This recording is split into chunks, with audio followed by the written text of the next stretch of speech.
morning, anyone. This is Daniele Capezzone, a view from Italy, the Watch Report from the Utopia Studios in Rome. A couple of remarks before Easter.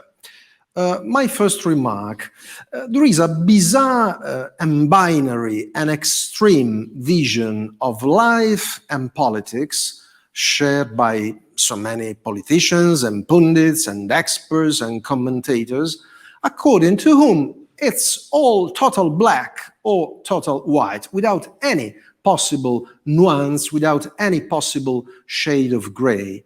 According to this vision, according to this view, if a politician, if a political party, if a party leader backs up a government, if he supports a prime minister, a coalition, the party, the leader, the politician should have only two extreme options. The first one is to say always yes, to give always green light to any kind of decision, to automatically bow to the decision made. The second one, extreme option, is to torpedo the government, to act like a sort of irresponsible suicide bomber, politically speaking, killing himself and the government. So, according to this vision, Matteo Salvini, the leader of League, Forza Italia, but also the reforming part of the Democratic Party, let me quote Governor Bonaccini, who is the president of Emilia-Romagna, who are backing the government, shouldn't go on pushing to ease the existing restrictions. We totally disagree with these binary and extreme options.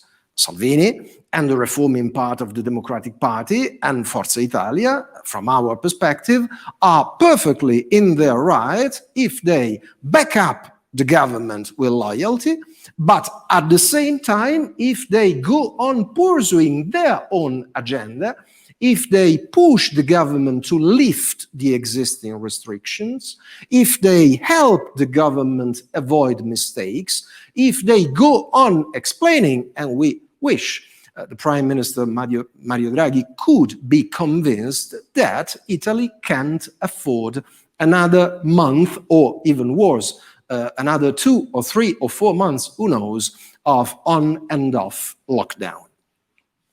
My second remark is about the EU. Last Friday, a week ago, the European Union decided to strengthen its attitude to stop vaccine exports.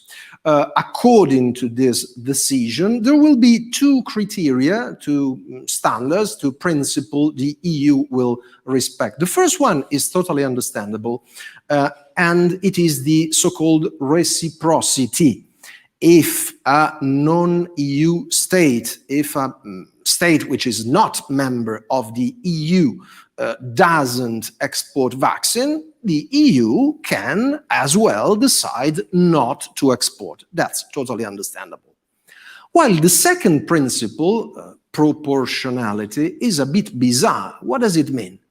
If anyone outside the EU has been faster and cleverer than the EU, we should punish them.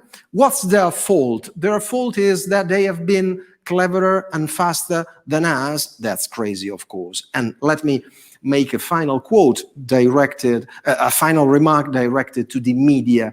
So many media have written in this week that there are vaccines produced by the EU.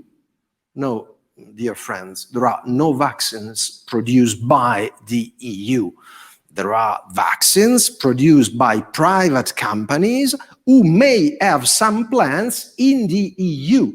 This is a bit different, and the EU has no right to grab this vaccine and to make authoritative decisions unless you share a sort of communist vision in the relationship between a private company and public authorities. Thank you once again. Have a nice Easter, and see you next Friday here from A View from Italy.